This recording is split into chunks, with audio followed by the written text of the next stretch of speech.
Friends, welcome back to our channel. ಸ್ನೇಹಿತರೆ, Bigg Boss ಅಂತೂ ಇಂತೂ ಮುಗ್ದಿದ್ದು ಗಿಲ್ಲಿ ವಿನರ್ ಆಗಿದ್ದಾಯಿತು. ಇದೀಗ ಬಿಗ್ ಬಾಸ್ ಮನೆಯಿಂದ ಆಚೆ ಬರ್ತಿದ್ದಂತೆ ಕಾವ್ಯ ಜೊತೆ ಮದುವೆ ಬಗ್ಗೆ ಗಿಲ್ಲಿ ಮೌನ ಮುರಿದಿದ್ದು, ಕಾವ್ಯ ಜೊತೆಗಿನ ಮದುವೆಯ ಬಗ್ಗೆ ಗಿಲ್ಲಿ ಏನು ಹೇಳಿದ್ದಾರೆ ಹೇಳ್ತಾ ಹೋಗ್ತೀನಿ. ಅದಕ್ಕಿಂತ ಮೊದಲು ನೀವಿನ್ನ ನಮ್ಮ ಚಾನಲನ್ನು ಸಬ್ಸ್ಕ್ರೈಬ್ ಮಾಡ್ಕೊಂಡಿಲ್ಲ ಅಂದರೆ ನಮ್ಮ ಚಾನಲನ್ನು ಸಬ್ಸ್ಕ್ರೈಬ್ ಮಾಡಿಕೊಂಡು ಪಕ್ಕದಲ್ಲಿ ಬರ್ತಕ್ಕಂಥ ಬೆಲ್ ಐಕಾನ್ ಮೇಲೆ ಮರಿದೆ ಕ್ಲಿಕ್ ಮಾಡಿಕೊಳ್ಳಿ. ಹೌದು, ಬಿಗ್ ಬಾಸ್ ಕನ್ನಡ ಸೀಸನ್ 12ರ ಆರಂಭದಿಂದಲೂ ಗಿಲ್ಲಿ ಮತ್ತು ಕಾವ್ಯ ಅವರ ನಡುವೆ ಒಳ್ಳೆಯ ಸ್ನೇಹ ಸಂಬಂಧ ಇತ್ತು. ಇಬ್ಬರು ಕೂಡ ಮನೆಯೊಳಗೆ ಬಂದಾಗಿಂದಲೂ ಒಬ್ಬರನ್ನೊಬ್ಬರು ಚೆನ್ನಾಗಿ ಅರ್ಥ ಮಾಡ್ಕೊಂಡಿದ್ರು. ಸಣ್ಣ ಪುಟ್ಟ ಜಗಳಗಳು ಕೂಡ ಆದ್ರೂ ಇವರಿಬ್ಬರ ಮಧ್ಯೆ ಒಂದಷ್ಟು ಒಳ್ಳೆಯ ಬಾಂಡಿಂಗ್ ಇತ್ತು. ಇದನ್ನು ನೋಡಿದಂತಹ ಜನರು ಕೂಡ ಇವರಿಬ್ಬರು ಪ್ರೀತಿಸ್ತಿದ್ದಾರೆ ಅಂತಲೇ ಅಂದ್ಕೊಂಡಿದ್ರು. ಎಷ್ಟೋ ಸಲ ಗಿಲ್ಲಿ ನಾಮಿನೇಟ್ ಮಾಡಿದಂತಹ ಸಂದರ್ಭದಲ್ಲಿ ಅಂದರೆ ಕಾವ್ಯ ಅವರು ಗಿಲ್ಲಿನ ನಾಮಿನೇಟ್ ಮಾಡಿದ್ರೂ ಕೂಡ ಗಿಲ್ಲಿ ಯಾವುದೇ ಕಾರಣಕ್ಕೂ ಕೂಡ ಕಾವ್ಯ ಅವ್ರನ್ನ ನಾಮಿನೇಟ್ ಮಾಡಲಿಲ್ಲ.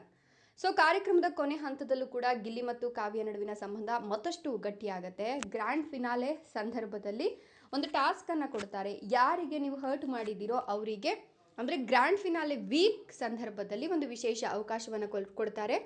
ಸ್ಪರ್ಧಿಗಳು ತಮ್ಮ ಮನಸ್ಸಿನಲ್ಲಿರ್ತಕ್ಕಂಥ ಅಥವಾ ತಮ್ಮ ಮನಸ್ಸಿಗೆ ತುಂಬ ನೋವು ಕೊಟ್ಟಂತಹ ಯಾರಿಗಾರು ಕ್ಷಮೆ ಕೇಳಬೇಕು ಅನ್ನೋಂಗಿದ್ರೆ ಕೇಳಿ ಅಂತ ಅಂದಾಗಲೂ ಕೂಡ ಕಾವ್ಯ ಗಿಲ್ಲಿಗೆ ಕ್ಷಮೆ ಕೇಳ್ತಾರೆ. ಅದೇ ರೀತಿ ಗಿಲ್ಲಿನೂ ಕೂಡ ಕಾವ್ಯಗೆ ಕ್ಷಮೆ ಕೇಳಿ ಇವರಿಬ್ಬರ ಒಂದಷ್ಟು ಅವಿನಾಭಾವ ಸಂಬಂಧ ಮತ್ತಷ್ಟು ಗಟ್ಟಿಯಾಗತ್ತೆ.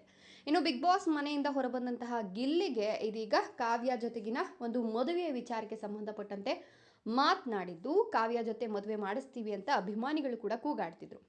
ಸೊ ಈ ಮದುವೆ ಚರ್ಚೆ ಬಗ್ಗೆ ಗಿಲ್ಲಿ ಮೌನ ಮುರಿದಿದ್ದು, ನಮ್ಮ ಈ ಒಂದು ಸಂಬಂಧ ಕೇವಲ ಫ್ರೆಂಡ್ಶಿಪ್ ಅಷ್ಟೇ ಅಂತ ಹೇಳ್ಕೊಂಡಿದ್ದಾರೆ.